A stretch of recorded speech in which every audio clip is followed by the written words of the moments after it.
Hello there, I'm Rebecca. I'm 28 years old, fresh off the boat of a wedding to Richard, a man 7 years my senior. But let's rewind a bit, shall we? Let me paint a picture of the day Richard and I first met. It was at one of those fancy garden parties our parents loved to throw. I was 18, fresh out of high school, and Richard was 25, the new hot shot in his father's company. I remember him walking up to me, a glass of champagne in one hand. "Rebecca, right?" he asked, his voice smooth as silk. "I've heard a lot about you." I remember blushing, not knowing what to say. "And you're Richard? I've heard a lot about you too." He laughed, a sound that made my heart flutter. Hopefully all good things. We spent the rest of the evening talking, laughing, and to my surprise, connecting on a level I hadn't expected. It was that night that our parents, seeing us together, got the idea of us getting married. It took a few more years, but eventually their plan came to fruition. Before we got married, we signed this prenup. It was a pretty simple deal. If one of us cheated, the other got to call it quits and walk away with a cool $3 million. I had no plans of playing away, so I put pen to paper without batting an eyelid. I remember the day we signed that agreement. My dad, a man of few words but a heart as big as an ocean, looked at me with concern in his eyes. "Are you sure you're okay with this, Rebecca?" he asked. His voice was steady, but I could hear the underlying worry. "Dad, it's fine," I reassure him, giving him a quick hug. "I trust Richard and he trusts me. This is just a formality." Richard was there too. It was he who insisted on signing this paper. "I don't want you to feel like you're being cornered, Rebecca," he said, his voice sounding a little strained. "If you're not comfortable with this, we can discuss it more." But I just shook my head and smiled at him. "Richard, I'm fine with it. I trust you." He seemed relieved and gave me a warm smile back. "And I trust you, Rebecca." That was the start of our journey. We got married in a grand ceremony that was the talk of the town. I was excited about this new chapter in my life, blissfully unaware of the storm that was brewing on the horizon. After the wedding, we moved into a beautiful house on the outskirts of the city. It was a dream come true. Living with Richard, waking up next to him every morning, he was sweet, caring, and for a while, everything seemed perfect.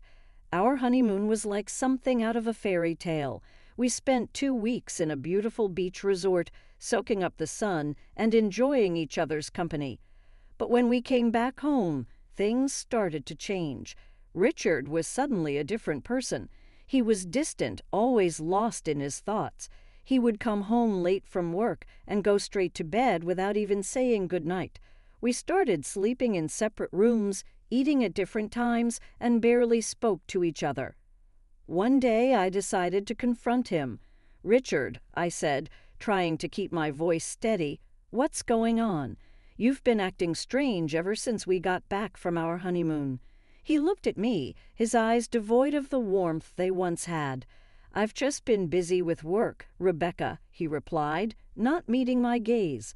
"But we barely talk anymore," I pressed on. "We're living like strangers in our own home." He sighed, running his fingers through his hair. "I know, Rebecca. I'm sorry. I'll try to make more time for us." But things didn't change. If anything, they got worse. Richard started coming home even later, sometimes not until the early hours of the morning. He stopped eating with me, and we barely saw each other. I started having suspicions. Was he seeing someone else? The thought made my stomach churn, but I couldn't ignore the signs. I decided to confront him again. "Richard," I said one night when he came home late, "are you seeing someone else?" He looked shocked at my question. "What?" "No, Rebecca. I would never do that to you." "But you're always out. You never spend time with me," I said, tears welling up in my eyes. "I told you it's just work," he said, his voice firm. "I'm not cheating on you, Rebecca." But I couldn't shake off the feeling that something was wrong. Richard was not the man I had married. He was distant, cold, and seemed to be hiding something. I didn't know what to do. I loved Richard, but I couldn't live like this. I decided to do some digging.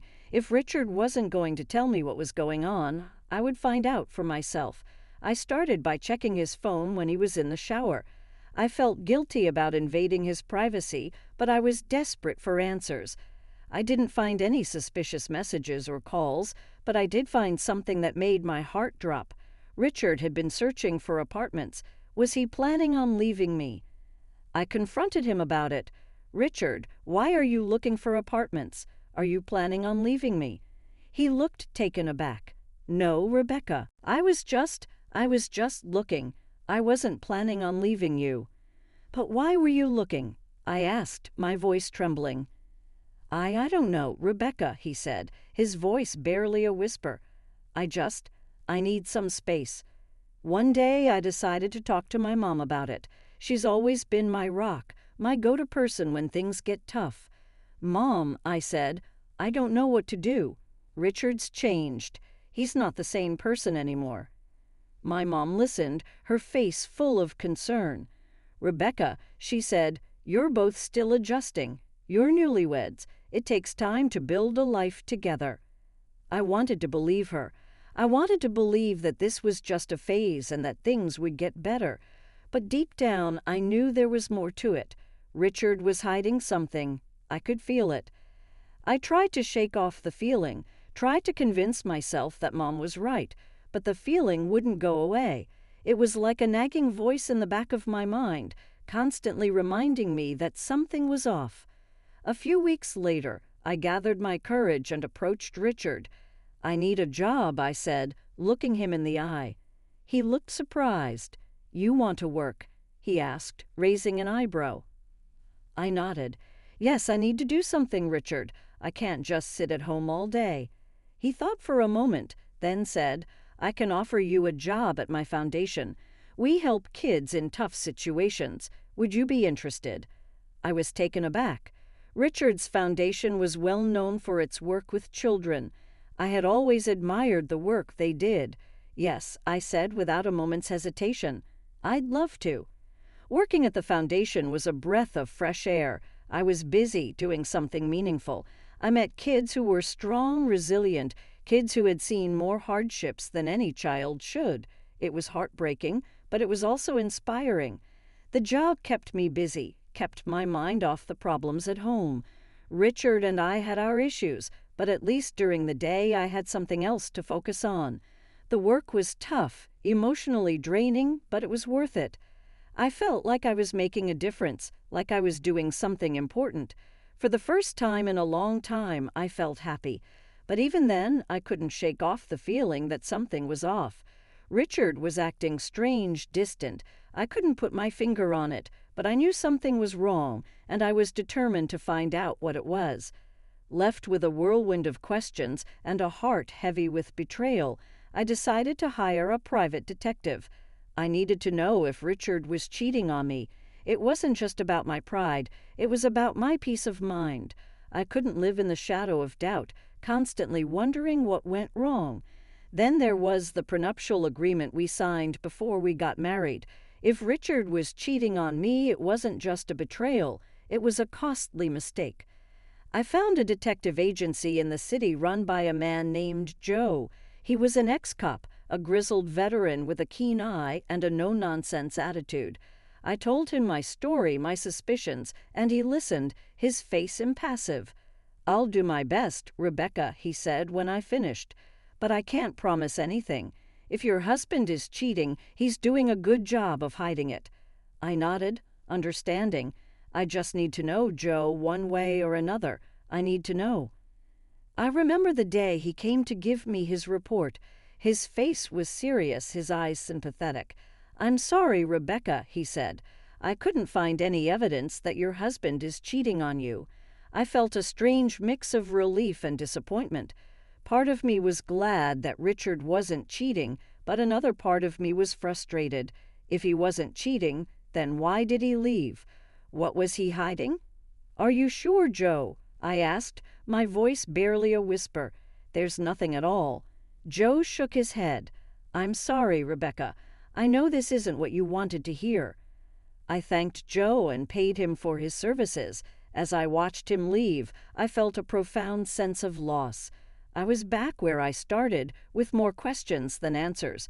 I was working at a charity fund when he walked in. His name was Daniel, the new guy. He was handsome, with a charming smile that could light up a room. He was smart, with a quick wit and a sharp mind. He was funny, with a sense of humor that could make anyone laugh. And he looked like a famous actor, with his chiseled features and striking good looks. In short, he was my ideal man. But as much as I was drawn to Daniel, I couldn't shake off a feeling of unease. His arrival seemed too perfect, too convenient. I couldn't help but think about Richard and the prenuptial agreement. If I was caught cheating, I would have to pay a hefty sum of $3 million. Could Daniel be a trap set by Richard to catch me in the act? I decided to hire Joe again, the private detective I had used to investigate Richard. I asked him to look into Daniel to see if he had any connections to Richard. Joe agreed to take the case. He started investigating Daniel, digging into his past, his connections. He followed him, watched his movements, his interactions. He was as thorough as ever, leaving no stone unturned. In the meantime, I tried to keep my distance from Daniel. It was difficult, especially when he was so charming, so attractive. But I had to be careful. I couldn't afford to fall into a trap, not when there was so much at stake. One day, Daniel asked me out for coffee. I was torn. Part of me wanted to say yes to get to know him better, but another part of me was scared, worried about what Joe might find. "I'd love to, Daniel," I said, trying to keep my voice steady. "But I'm really busy right now. Maybe some other time." Daniel seemed disappointed but didn't push. "Sure, Rebecca," he said, his smile dimming slightly. "Some other time." I felt a pang of guilt. What if I was wrong? What if Daniel was just a nice guy and I was letting my suspicions ruin a potentially good thing? But I couldn't take the risk, not until I knew for sure. A few days later, Joe came to give me his report. His face was serious, his eyes hard. "I'm sorry, Rebecca," he said, "but your suspicions were right. Daniel is working for your husband." I felt a rush of emotions, anger at Richard for trying to trap me, relief that I hadn't fallen for it, sadness that Daniel wasn't who I thought he was. But above all, I felt a sense of vindication. I wasn't crazy. My suspicions were valid. "Thank you, Joe," I said, my voice choked. "You've done a great job." As I watched Joe leave, I felt a strange sense of closure. I had dodged a bullet, avoided a costly mistake. But I had also lost something, the image of the ideal man, the hope of finding love again. It was a bitter pill to swallow, but I wasn't going to let this get me down. I was stronger than that. I was going to move on to find happiness again. I didn't need an ideal man. I just needed someone who was real, who was honest. And I was going to find that person, no matter what. I could have sent Daniel packing right then and there, but I decided to take a different route. I chose to play along, to befriend him. All the while, I made sure to keep my behavior above board, not giving Richard any reason to point fingers at me. Daniel, however, took my friendliness as a sign of something more. He started to loosen up, thinking he had me charmed. The irony was he was the one getting played, but I didn't let Daniel in on the secret. I couldn't risk him running back to Richard, so I kept up the act, maintained the friendly facade. One day I decided to up the ante. I asked Daniel to join me for lunch, making it sound like a casual discussion about charity work. He agreed, a smug smile plastered on his face. He thought he was making progress. We found a quiet spot in the cafe. "So, Daniel," I began, "how are you finding the charity work?" He shrugged, a confident look in his eyes. "It's good, different, but good." "And Richard?" I asked, trying to keep my voice steady. "What do you think of him?" Daniel looked surprised. "Richard? He's okay, I guess. Why?" I shrugged, attempting to look casual. "Just curious. He's a bit of an enigma, isn't he?" Daniel laughed, clearly relieved. "Yeah, he can be a hard one to read." We continued to chat about work, about life. I made sure to keep my tone neutral, not to give him any reason to be suspicious. In the days that followed, I continued to play along. I kept up the friendly act, Always on my guard, always careful. It was a risky game, but it was what I was willing to play, for now. One day, during one of our lunch meetings, Daniel looked at me with a serious look on his face. "You know, I've been thinking," he said. I raised an eyebrow, a chill running down my spine. "About what?" I asked. He shrugged, looking uncomfortable. "About us, about this thing we have." I felt my heart skip a beat. This was it, the moment I had been dreading. I forced a smile on my face. "And what is it that we have, Daniel?" He looked at me, a hopeful look in his eyes. I think we have something special." I felt a pang of guilt. Daniel was falling into my trap, just as I had planned. But it didn't feel right. It didn't feel good. But I had to keep up the act. I had to keep playing the game. I smiled at Daniel, a fake smile plastered on my face. "Yes, Daniel," I said, my voice barely a whisper. "We do have something special." And just like that, I had set the trap. The game was on, but at what cost? The Cold War at home with Richard was as icy as ever. We'd occasionally run into each other, exchange chilly greetings, and then retreat to our separate corners. Most nights, he'd be at his apartment, claiming it was more convenient for his work commute. One Sunday afternoon, I dialed Daniel's number. I laced my voice with a warmth that was as fake as his documents, inviting him over to my place. He probably thought I was finally ready to give in to his advances. Poor guy, he couldn't have been more wrong. As Daniel stepped into my home, he was greeted not by a seductive housewife, but by my old classmate, now a stern-faced police officer. He'd agreed to help me out, and the surprise on Daniel's face was worth every bit of it. The officer checked Daniel's papers, and as expected, they were as fake as a $3 bill. Now it was time for my move. I offered Daniel a choice. He could either stick with Richard and face the consequences of his fake documents, or he could switch sides and work for me. Daniel's eyes darted between me and the officer, and after a moment of silence, he nodded. He agreed to my deal. Checkmate, Richard. With that, the real game began. I had Richard's pawn now, playing for my side. But I knew this was just the beginning. Richard was a crafty man. He wouldn't go down without a fight. In the days that followed, I kept a close watch on Daniel. Despite his agreement, I knew I couldn't fully trust him. He was a wild card, a potential threat, but for the time being, he was a useful one. One day I summoned Daniel to my office. "We need to talk," I said, my tone serious. He looked at me, a hint of unease in his eyes. "About what?" he asked. "About Richard," I replied. "I need to know everything, his plans, his strategies, everything." Daniel hesitated, then nodded. "Okay, I'll tell you everything I know." And just like that, I had my insider. My counterattack was ready, but this was just the beginning. The real battle was still ahead of us. Richard wouldn't go down without a fight, and I had to be prepared. I had to be ready because this wasn't just a game anymore, it was war. And in war, there are no rules, only survival. Days turned into weeks, and I was getting antsy. I wanted to confront Richard, to show him I wasn't the pushover he thought I was.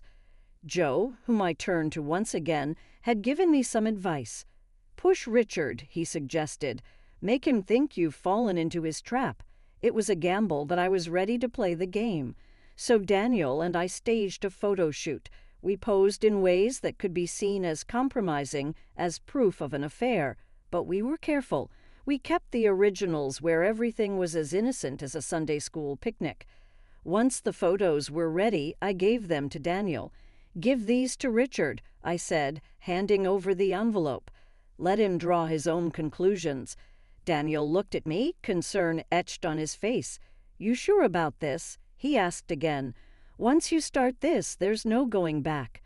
"I know," I replied, a steely resolve in my voice, "and I'm ready." The very next day, Richard was all smiles at dinner. He thought he'd caught me, that he'd gotten one over on me, but he didn't say a word about it. I wasn't worried. I knew it was coming. I was ready. Meanwhile, Joe was on the case. He was digging up dirt on Richard, finding all the evidence we needed. He was good at his job, and I trusted him. And finally, Joe called. Richard relaxed and lost his caution. "I've got him," he said, his voice rough with satisfaction. "I've got all the proof of Richard's cheating, photos, videos, the whole shebang." I felt a rush of excitement. "Good," I said, a smile spreading across my face. "Let's bring him down." I didn't confront Richard, not yet. I wanted him to think he was winning. I wanted to see the look on his face when he realized he'd been played. So I waited. I played the part of the dutiful wife, waiting for Richard to make his move. I knew what was coming, and I was ready. The clock was ticking towards the family dinner. I knew this was it, the showdown. I felt a strange calmness. I was ready. The dinner was at Richard's parents' mansion, a sprawling estate full of old money. Richard was there, of course, playing the doting son and husband, but I knew the truth, and soon everyone else would too. We were halfway through the main course when Richard cleared his throat. He stood up, a smug smile playing on his lips. "I have something to say," he announced, his eyes on me. He pulled out a set of photos of me with Daniel. He tossed them on the table like he was playing a winning hand. "Proof," he said, his voice filled with triumph, "of my wife's infidelity." The room went quiet. I could feel everyone's eyes on me, but I didn't flinch. I was ready for this. I calmly stood up, meeting Richard's gaze. "Yes," I said, my voice steady. "I know this man, but he's not my lover. He's an actor hired by you, Richard, to frame me." I pulled out my phone and hit play. The room filled with Daniel's voice, confessing everything. Richard's smile faltered. His eyes widened in shock, but I wasn't done. I pulled out my own set of photos and videos, evidence of Richard's own affairs. I tossed them on the table. "What about these, Richard?" I asked, my voice cold. "Can you explain them?" Richard stammered, tried to deny it, but the evidence was undeniable. His parents' faces turned to stone. My parents, who had been quiet until now, spoke up. "You ungrateful brat," my father roared at Richard. "We trusted you with our daughter, and this is how you repay us." Richard's mother was in tears. "How could you, Richard?" she sobbed. "How could you do this to us?" to her. The aftermath was swift. We divorced. Richard's parents, furious at their son's deceit, fired him from their company. His reputation was in tatters. And me? I walked away with $3 million in compensation. Now Richard is jobless, scrambling to pick up the pieces of his life. At me, I'm free. I'm enjoying the peace, the silence. I'm enjoying my life without Richard. I won. I took on Richard and won. I outsmarted him, played his own game better than he did. And it feels good. It feels right.